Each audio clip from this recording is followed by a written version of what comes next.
My name's Noelle Labrie, and I have the honor of meeting some pretty cool people. These are the entrepreneurs, the artists, the creatives, the game changers that are making a positive impact in the people that they meet. And I'm a firm believer that the people that you meet can get you anywhere you want to go. And this show is my way of sharing them with you. It's my way of also helping you meet cool people. All right, welcome back, everybody. Eli here, and today I have a cool friend of mine. Again, as per so many, we've met through the Success Champions Network, but today I've got Noelle Labrie. She and I met probably about 6 months ago, I'm going to say, through Success Champions. Hit it off, had a great conversation. We got to meet in person at the Badass Business Summit this last summer, and we've had multiple conversations since then. And it's just a cool gal. So I'm going to tell you a little bit about her before we actually get going. I'm going to go through the fun stuff of the bio that she sent over to me, and I'm not going to read everything, but I'm going to say she got from getting kicked out of college. She's lived and worked in 8 different countries. She was a fencer in college, so we definitely got to talk about that one. And she runs at least a mile every day and has for over 9.5 years. So this is all the background stuff. And from all of that, we go from getting kicked out of college to now you run Tri-Skills Consulting and empowering others to unlock the potential they need to succeed as leaders. So first off, Noelle, thanks for coming and hanging out today. I am super excited to be here. Thanks for having me, Eli. Well, I had to. And then you sent me this bio and there's got kicked out of college. So we can talk about that a little bit. And then you're talking about fencing. And I'm like, there is so much more to her than I thought when I first met her. So tell us a little bit about your journey of how did you get to where you are today? Oh, gosh. I mean, how much time do we have? We could be here for a while. Start with this whole getting kicked out of college part. Let's go with that one. That's just a good entertaining place. It is an entertaining place to start. And truthfully, that was incredibly transformational to get me where I am today. Mm-hmm. I was an RA in college. You know, I lived in a dorm and I had a dorm hall full of girls that I was in charge of. And unfortunately, I made some very poor decisions related to a friend of mine. My getting kicked out of school, it had nothing to do with my grades. I was there on a scholarship, in fact.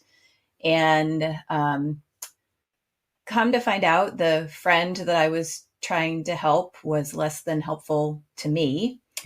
Yeah.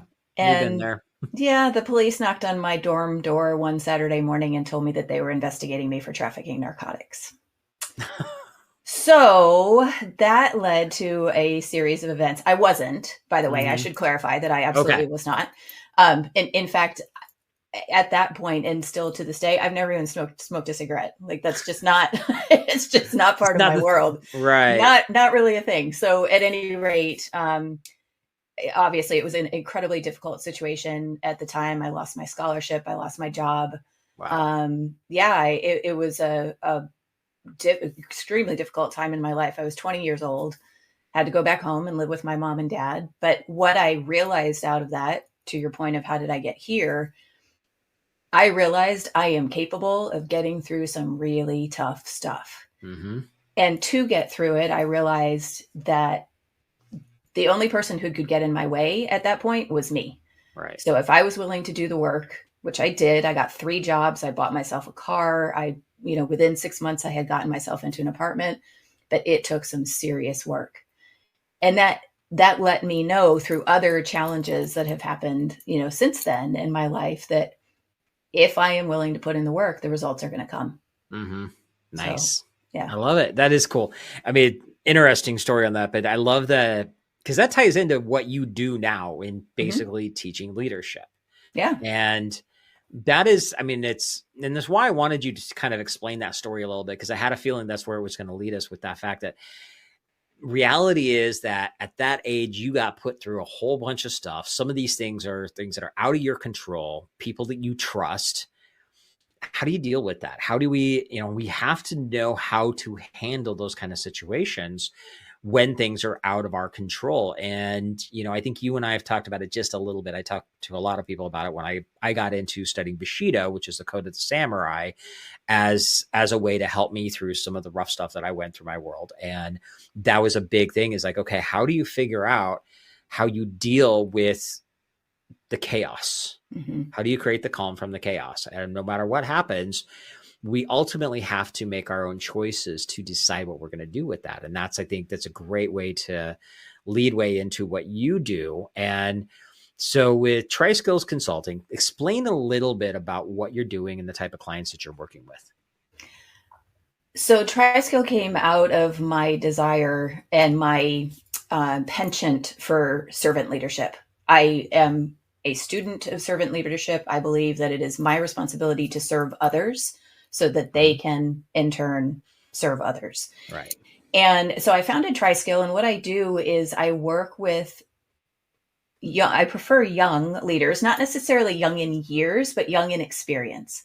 So people who are new in their positions, maybe they're struggling in their roles, maybe they've just gotten promoted and they don't know how to make that leap from the one position to the skills or competencies that are necessary for the next. And, related to the whole situation, as we do go through difficult and challenging things, that potential is within each of us to be successful. Mm. What I try to do is help people tap into their own potential, to unlock what's already naturally there, the skills and the talents and the gifts that they have, to allow themselves to empower themselves to tap into that potential and really put their great skills and characteristics to work.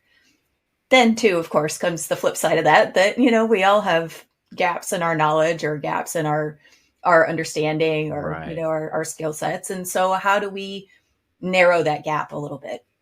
So I work either with individuals or with teams to strengthen those skills. And like I said, narrow those gaps a little bit so that they can be successful in some type of leadership role, whatever that might be within their organization. Right. And it's cool because that kind of stuff, there's a lot of people that teach leadership skills, and it tends to be kind of a dime a dozen as a whole, but there's so many things with that I think get missed. And what you're talking about is you focus on that servant leadership side of things. And I think that is an important thing. And it's funny because like companies of the 80s, 90s, and even before that, they were much more, if I'm in power, and you do as I say kind of stuff, where nowadays that just doesn't fly. Oh. It doesn't matter what size your company is either, by the way. It doesn't matter if you've got 2 employees or 200, it's still kind of the same process. We have to come from things from a different standpoint. And like for me as a solopreneur, I've always treated the people that I work with as, I want them to see that I care about them. I want them to know that they can give me their opinion, but they have to, there at the end of the day, I'm still going to want it done the way I want it done. We can always talk about it and see what's better. But like great example, I have a VA that did a project for me just like 2 days ago, and they decided to take it on themselves to streamline the process. The problem is they bypassed some of my catch-alls that are in there for a reason. And so I had to go back and I was like, okay, not sure. I'm assuming you were doing this to try to make it better, but this is why we don't do it that way. And for me, it's taken a lot of years, but I go through that process of explaining that of, okay, I'm not yelling at him for screwing it up because I can see what he did. He was trying to make it better and more streamlined. I get that. So I just explained it to him, and I recorded a video showing exactly what we're doing because we're doing some CRM stuff. And I think that a lot of people have a hard time with that, is understanding it's not a matter of telling the employee or the staff member that they did it wrong. It's a matter of how you communicate that to them, how you talk to them. What are your thoughts on that? Oh my gosh, you're so right. It's the way we speak to each other, to our teams, for heaven's sakes, the way we speak to ourselves matters so much. It matters so much. And, as you're talking, it makes me think about how in an environment, either if I have, once upon a time in my corporate days when I had employees who reported to me, or like you said, your VA, or even my clients that I'm working with. It's not about leadership isn't about telling somebody what to do and you need to do this, as you just said, but it's also, I try to give people what they need and not what they want. Right. And there's a big difference. And that's kind of like with your VA, providing that feedback to him. Right. That's what he needed, but probably not what he wanted. Still, you're acting as a leader for him by being honest, by being straightforward, but delivering it in a kind and compassionate manner. Yeah. That's how the communication needs to be. Again, our employees and with ourselves too. Right. Well, and I think that applies to everything in life. It's how we communicate. I mean, I'm a big one about that. Everything that I do is about the communication. I package it in automation and email marketing and CRM and all the geeky stuff. But reality, it's about how do we communicate with each other. And one of the things I didn't say with this communication with him, I also told him, I said, just so you know, I am totally open to you suggesting a better way to do something, but most of the time there is a method to my madness. So for the current project, I want you to do it the way that it's said, but come to me with a suggestion on how we could do it better next time, because most of the projects we do are repeated over time. And so then that way it opens up the conversation. It's like, hey, I'm not mad at you for doing it this way. I understand you did it that way to try to make it better, but it wasn't the right way. Here's why. By the way, I'm not telling you not to ever come up with your opinions, because I would love to have your opinions. We just got to do it in a special way. It's again, communication. And it's a skill that a lot of people just don't have, especially when they're first getting into that position, whether it's on your own, hiring your first staff member or being promoted. I've seen those people that are amazing at their job, but as soon as they get promoted, they just fall apart. And let's talk about the first one for a little bit. When you're first looking at bringing somebody on board, whether it be a virtual assistant, whether it be a company or hiring somebody in staff, however that looks, what are some of the first things you need to stop and think about as the leader, as the person who is quote unquote the boss, to make sure that you pay attention to the way you communicate? Oh gosh. I mean, there are so many different so many different directions we could go with this. I'll use the example of somebody who's getting newly promoted. They're, as you just said, absolutely fantastic in their current position. And then they get moved into the next level up, an assistant manager or supervisor position, some sort of leveling up. And like you said, they completely fall apart. Those are my people, by the way. Those are my favorite people to work with. Again, because that potential is there. So if you are that person's leader, there's a few different things to look at with regard to your communication and to your relationship with that person. One, have you been very clear? Clear and concise and consistent are probably the three easiest ways to put it when we talk about communication. Okay. You got to be clear in your expectations. You got to be clear in your ask. You got to be clear in your delivery of whatever the conversation is that you're having. You have to be sure that you're consistent as you have those conversations over time, and that you're sharing in a consistent manner. And I mean that in all ways. Are you consistent in how you speak? Are you super, super high energy one day and then totally low key the next day? That's going to be confusing. Your person that you're working with is going to be like, who is she and what happened to her overnight? Right. So you got to be consistent in your manner, in your speech, your delivery, all of those things as well. Again, in addition to your messaging. And you got to be concise. One of my favorite professors, before I got kicked out of school, actually said to me, this was in a writing class, and he said, don't use 10 words when 5 will do. And I think of that all the time. You don't have to explain for 10 hours, whatever it is that you want done. Or when you're giving feedback, again, in, using your VA as an example, you don't need to go on and on and on about it. If you're clear with what you need to tell them and you're concise, again, as I said a moment ago, compassionate about how Mm-hmm. you deliver it. Those are the things as a leader to a new leader, or to an Right. employee, somebody that you're working with, that you got to keep in mind. I mean, it really is that simple. The topics and the conversations can be challenging, difficult, and complicated, but the methodology of communication really is not that hard. Right. No, and I totally agree with that. It's always amazing to me how, we've all been there. We've always seen the guy who is the blowhard, and they're more threatening in their conversations if you do something wrong and everything. That doesn't help anybody. Mm-mm. And it's like, it was funny because I had a client a while back that was that way, and I actually had somebody who worked for them reach out to me and was like, Eli, can you teach me about emotional intelligence? And I was like, huh?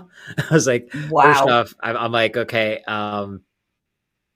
thank you, but why? And they were like, you always stay so calm under any kind of situation. You're always looking at the solution. And like everything that these guys say, none of it seems to bother you at all. And I was like, well, first off, a lot of that is a lot of years of experience. But the second thing is, I know because of those years of experience that that kind of personality and treating people that way doesn't get the results you want. Mm-mm. And that's a big one that a lot of times people just don't get. They've never realized, what's the phrase, you can get more bees with honey than, I don't remember what it is, but honey than vinegar, I think is Yep. what it is. And it really is true. It's like, okay, you can make your point, and you can let them know that they screwed up without getting on them or without belittling somebody. Yep. And that's a big one for me. And you talk about compassion, because you've said that a couple of times now. Is that compassion? And for me, like, my two core values are kindness and respect. Those are above and beyond everything else. And for me, kindness and compassion are interchangeable. Mm-hmm. And matter of fact, compassion happens to be one of the 7 virtues from Bushido, by the way. But that's the kind of stuff, is like, if you can just be kind to somebody and show them, it's like, okay, guess what? Yeah, you screwed up, but let's fix it. All of a sudden they're like, okay. And they'll feel bad about doing it, but they won't feel beaten up about it. And the great thing about that is then they seriously will be concerned about it, and be truly sorry for the mistake they made, and they will try harder to do better next time, Exactly. which just creates a better loyal environment. Mm-hmm. It's like, how is this not obvious? But for a lot of people, it isn't. And I want to shift gears a little bit, because I think that this is something that I think you could probably help a lot of people with, is thinking about the other side, the person that wants to become the leader, the person that wants to get promoted. This is a term that I heard, probably 20, 25 years ago, which was intrapreneur. Okay. So how do you treat what you do as an intrapreneur? Meaning, I'm not going to go out on my own. I want to work for somebody else, but I want to have that responsibility, and I want to be a great leader within. What are some Mm-hmm. of the things that people should be kind of putting into play now as they're looking to grow themselves? Oh my gosh. I would say the first thing, Eli, is to allow yourself to be where you are right now. To take ownership of, I am cognizant that these are my skills. I am aware that I'm not so strong in these other areas, and both of those things are okay. Mm-hmm. As I love the term entrepreneur, I'm totally going to steal that, by the way, because Go for it. I I didn't hadn't make it heard that up. I before. didn't make it up. So Well, it's okay. I'm going to do some research on that one, just where Mm-hmm. that came from, because you have to manage yourself first. If you Mm-hmm. want to be a leader in any capacity, you need to know how to lead yourself, which means you have to be aware of your strengths and your weaknesses. You have to be aware, what are Right. my trigger points? What are the things that are going to push me over the edge? What are the things that are going to bring me joy? So allowing yourself, if you know that I want to grow, I want to develop, I want to move forward, even if that is working for somebody else, that's Mm-hmm. great. I mean, you can make incredible careers Right. working for unbelievable organizations, Mm-hmm. but you got to start where you are. Yeah.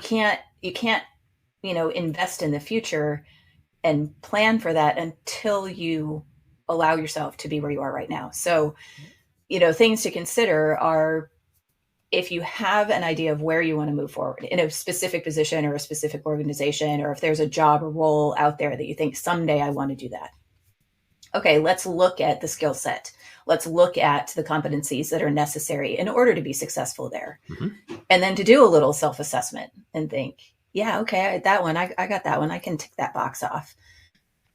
Also having the humility to know that you still have stuff to learn. Even if you're a great communicator, right, you can always improve your communication. Or even if you're really strong in tough situations, you still got to know what your trigger points are so that you can, adjust in those ways. Yeah. So at any rate, if you know the skill set that's necessary to get to a certain point, you got to do a little check on yourself first to identify, here's where I think I am, here's where I think I need some help.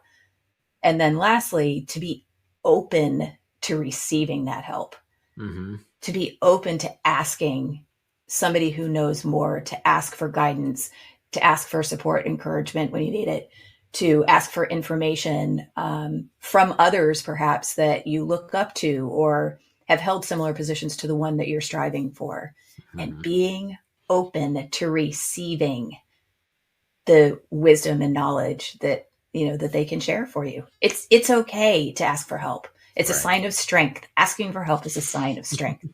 So you got to start with that. Yeah. Well, I think asking for the help, especially if that's looking at who is got what you're looking for. And this applies to anything in life. Mm-hmm. Really, I mean, in that situation, to look at them and look at what are the skills that they have, what are the traits that they have. And traits is a huge one. It's an overlooked one. And that's where a lot of your stuff comes in. As a leader, yep, the traits are actually more important than the knowledge, honestly. Like the skills can be learned. That's one thing about any kind of business, no matter what you're doing, skills are learnable.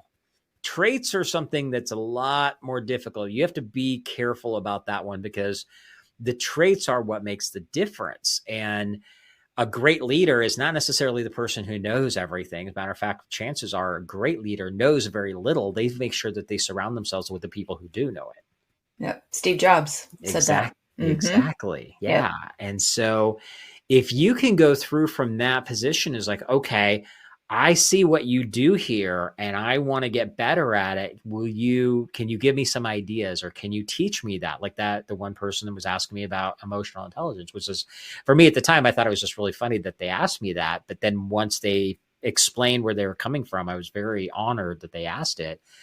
But most of the time, most people are pretty cool in the fact that they're happy to share with you where they, how they got to where they are. And that's one of the easiest things. If you want to learn more and learn a skill that somebody else has, and you aspire to get in that realm, just ask them, what did you do to get here? Yep. Did you, what books did you read? What classes did you take? What's your biggest takeaway? Something like those kind of things, because the good ones, the best leaders, the people that have those traits, they will give it to you so much you will drown in information. Which you also have to be careful of to be true. Mm-hmm. Yes.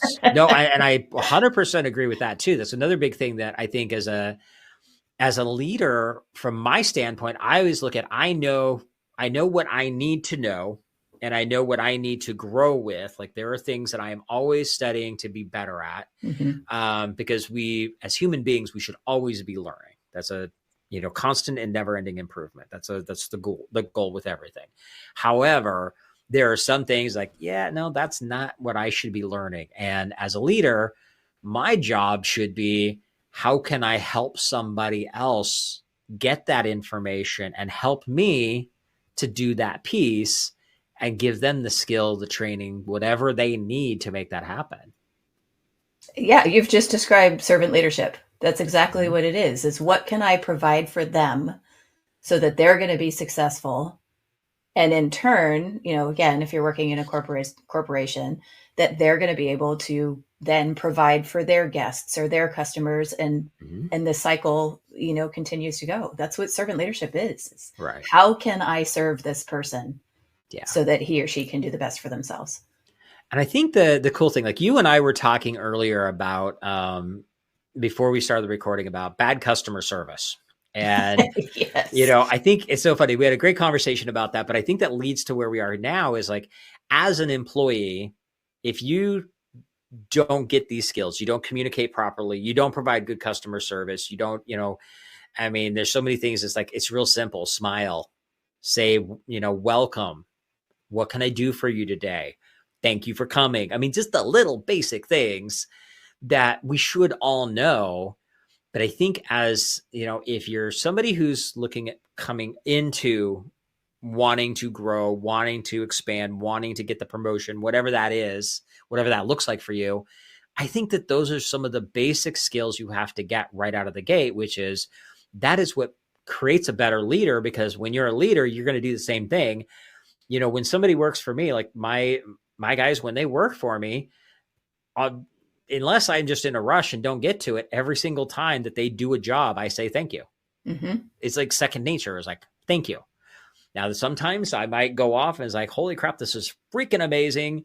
Then thank you so much. And sometimes if I'm not in the mood to go that far, it's still a simple thank you, because it doesn't take that much, but it makes a huge difference. It makes people feel seen, heard, and valued. Yeah. When you have a team, or I'll say when I used to have a team that reported to me, one of the things that I did every single day, every single shift that I worked, was as soon as I got to wherever it was, or virtually, I had a job where, a corporate job that was all remote, but every day when I logged in, I made sure that I greeted every person on my team. Mm-hmm. And that's where it has to start, is you got to treat your people like people, to begin with. And when you treat them with kindness and respect, to use your words of your core values, that it starts that relationship and that trust to build, so that, again, you can work together to really create an amazing environment and provide the best for you, for them, and for your organization. Yeah. That's where it starts. No, I agree 100% on that one. What else, a lot of the clients that are, or I should say, a lot of the people listening to this are going to be solopreneurs that are either working by themselves, small teams, they're freelancing, or they're hiring freelancers, is a better way to say it. Yeah. Because again, everything we're talking about here, by the way, it's applicable to everything. It's not just, I have a business and I have employees. It's a whole, it could be contract workers, it could be freelancers, it could be your vendors.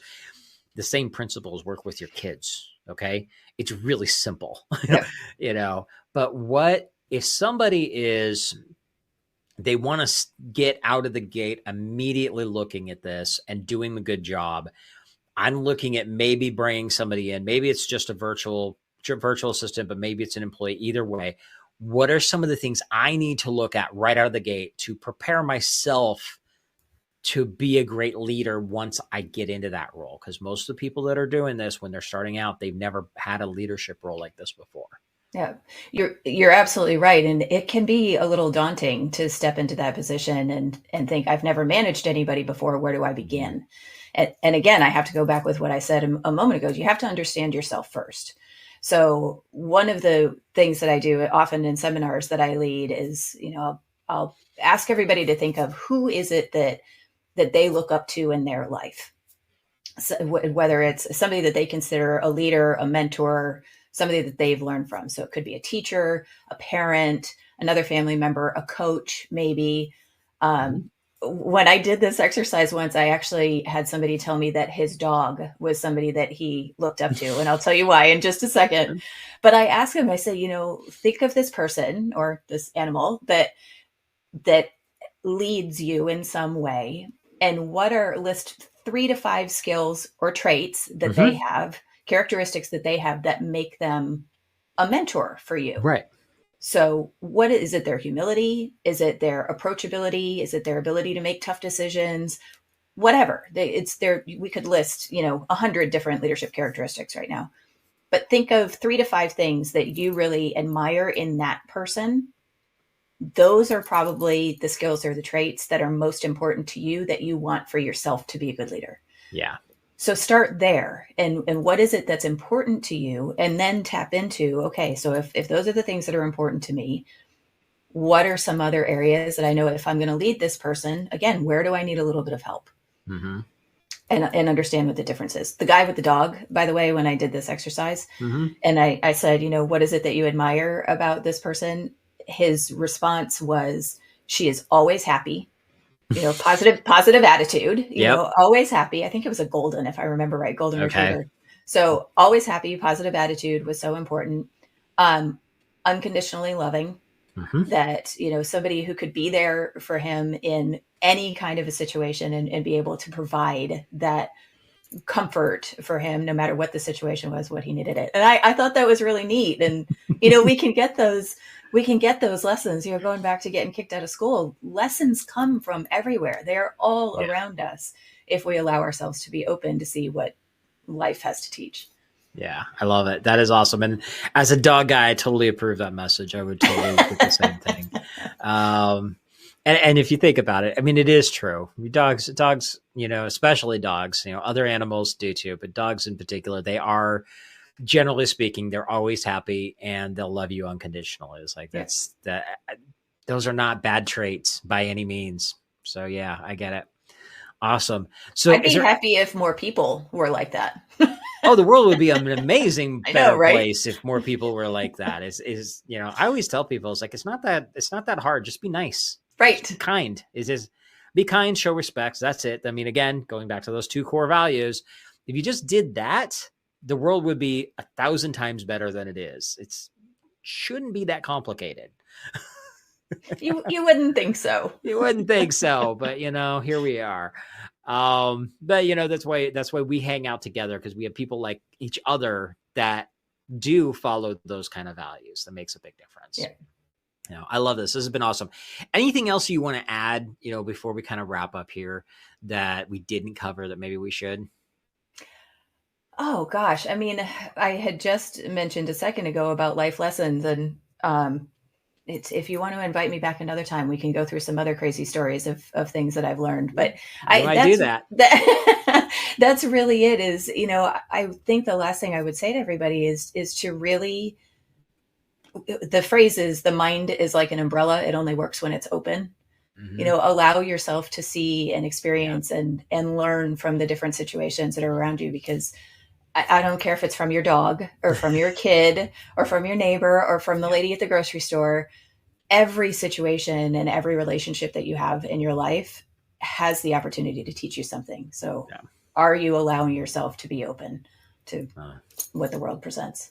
I love it. That is awesome. Very well said. Okay. So we're going to wrap up here. We got 2 final questions. Last question is the easy one. How do people get a hold of you? So we'll ask that in a second. But before that, as always, one question I ask every one of my guests. This is the Meet Cool People show. So what do the words meet cool people mean to you? Oh, meet cool people. When I think about the cool people part of it, when I meet somebody and immediately think, that's a cool person, it's somebody who has a story that they're willing to share. So often I think that people look at their lives and they think that their life is unremarkable, or, I went to school, I got married, I had a couple of kids, I have a job. And they don't realize the stories that they have that are valuable and incredibly powerful. Every single one of us has a defining moment in our life where something significant happened that, changed the course of what we were doing, or a decision that was made that shifted us onto a different path. When I think about cool people, it's the people who lean into those stories and lean into those moments.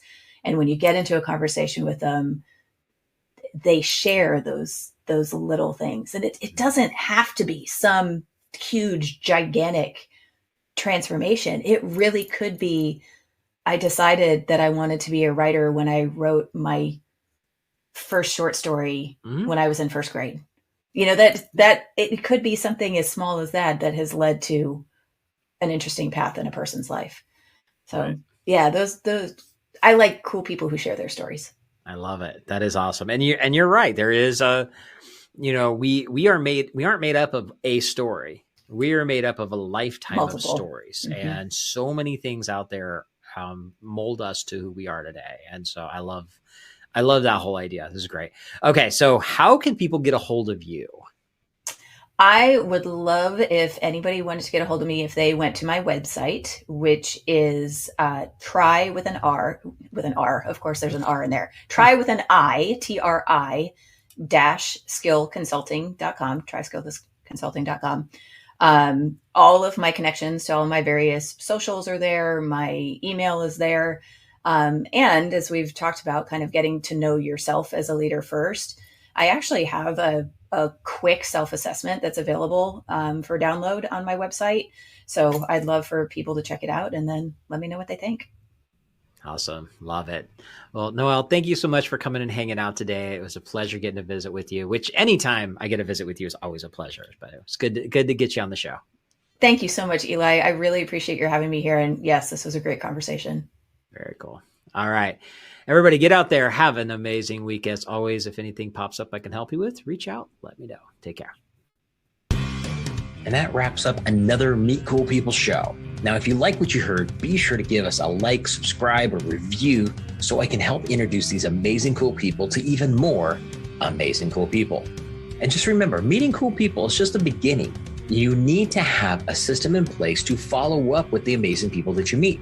This is exactly what we do for our clients. If you'd like to see if my team and I can help you, go to followuprockstar.com and check out the case study video to see exactly how we're helping our clients turn casual connections into cash clients for life. Again, go to followuprockstar.com and we'll see how we can work together to turn you into a follow-up rockstar.